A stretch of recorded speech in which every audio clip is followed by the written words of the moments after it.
ગેરરીતિના આક્ષેપો છે।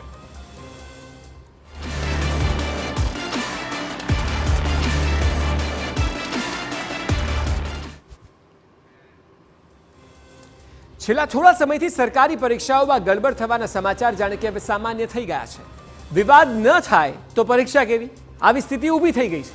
હવે સ્ટાફ નર્સ પરીક્ષાનો નવો વિવાદ સામે આવ્યો। આન્સર કીની પેટર્નને લઈને પરીક્ષામાં કંઈક ગડબડ થઈ છે તેવા આરોપ લાગ્યા છે। મામલાની તટસ્થ તપાસ થાય તેવી ઉમેદવારો સહિત કોંગ્રેસની પણ માંગ છે।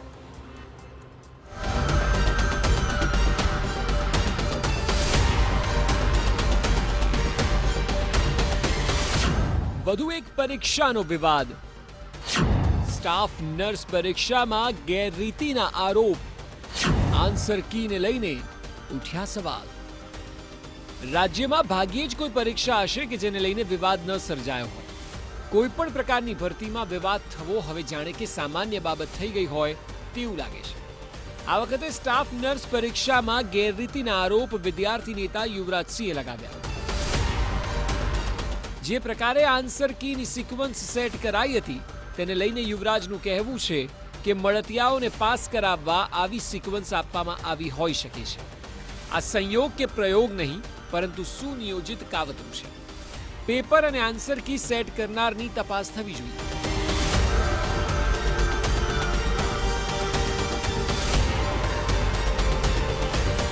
આ તરફ ઉમેદવારનું કહેવું છે કે જે પેટર્નથી આન્સર કી આપવામાં આવી હતી તેનાથી શંકા જાય છે કે પેપરમાં ગેરરીતિ થઈ છે। આન્સર કીમાં ક્રમશઃ એબીસીડી આખા 1 થી 100 પ્રશ્નોમાં એ પ્રશ્ન પુસ્તિકા બી, સી અને ડી ચારેમાં સેમ પેટર્ન, એટલે આના ઉપરથી એવું લાગી રહ્યું છે કે ક્યાંક ને ક્યાંક પરીક્ષામાં ગેરરીતિ થઈ છે। અને બીજું, ઘણા વિદ્યાર્થીઓના કહેવા મુજબ અમુક સ્ટાફે જે પરીક્ષાર્થીઓ હતા તેમને 20-25 મિનિટમાં પેપર પૂરું કરીને બેઠેલા હતા। તો એનો મતલબ એવો છે કે 100 પ્રશ્નો હોય તો વાંચતા 1 કલાક જેટલો ટાઈમ લાગી જાય, તો 20 મિનિટમાં પણ પેપર પૂરું કરીને બેઠેલા વિદ્યાર્થીઓના ન્યૂઝ મળેલા છે। અને ત્રીજી વસ્તુ કે જે ભરતી પેપર છે તો પેપરમાં બારકોડ સ્ટીકર જ નથી, ડાયરેક્ટ ઉપર કોઈનો પણ સીટ નંબર ખબર પડી જાય। તો આ ભરતીમાં ક્યાંક ને ક્યાંક ગેરરીતિ થઈ એવી છે, તો સરકારશ્રીનું ધ્યાન દોરું કે યોગ્ય તપાસ થાય। આન્સર કીને લઈને કંઈક તો ગડબડ છે તેવું કોંગ્રેસનું પણ માનવું છે। કોંગ્રેસનું કહેવું છે કે એબીસીડીનો ખેલ કોના લાભાર્થે થયો તેની તપાસ થવી જોઈએ। જે રીતે પ્રોવિઝનલ આન્સર કીથી પ્રથમ દ્રષ્ટિએ સંદેહ દેખાય છે, એ સુનિયોજિત કૌભાંડનો ભાગ હોય તેવું દેખાઈ રહ્યું છે, ત્યારે સરકારે થોડી પણ શરમ હોય તો સમગ્ર બાબતની અંદર, કારણ કે એવું તો કોઈ દિવસ પ્રયોગ થાય જ નહીં, એવો સંયોગ પણ ન બને કે બધામાં એબીસીડી પ્રમાણે આવે। 4 અલગ અલગ આન્સર બુકો હોય છે, ચારેય આન્સર બુકોની એબીસીડી પ્રમાણે જ જો રિઝનિંગ આવતું હોય, લોજિક બેઠું હોય, તો મને એમ લાગે છે કે આ લોજિક પાછળ મોટી ગોઠવણ હોય તેવું પ્રથમ દ્રષ્ટિએ જણાય છે। જો કે હવે વિવાદ વધી રહ્યો છે અને વિવાદને જોતા સ્ટાફ નર્સ પરીક્ષાનું પેપર કાઢનાર એક્સપર્ટ પાસે પણ જવાબ મંગાયો છે।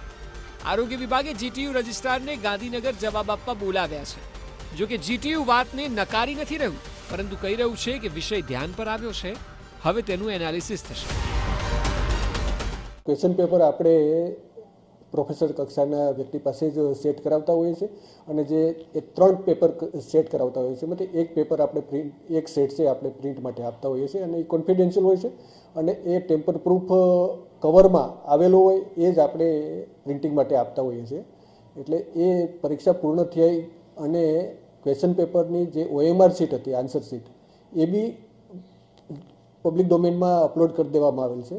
ત્યાં સુધી કોઈ વિગતો ધ્યાને આવેલી નથી, પરંતુ જ્યારે આન્સર કી જે સ્કેન થઈ ગયા પછી આન્સર કી આપણે પ્રોવિઝનલ આન્સર કી પબ્લિશ કરતા હોય ત્યારે આ વિષય ધ્યાને આવ્યો છે અને અમે ડેટાનું એનાલિસિસ અત્યારે કરી રહ્યા છીએ કે ભાઈ કયા પ્રકારની ભૂલ થઈ છે।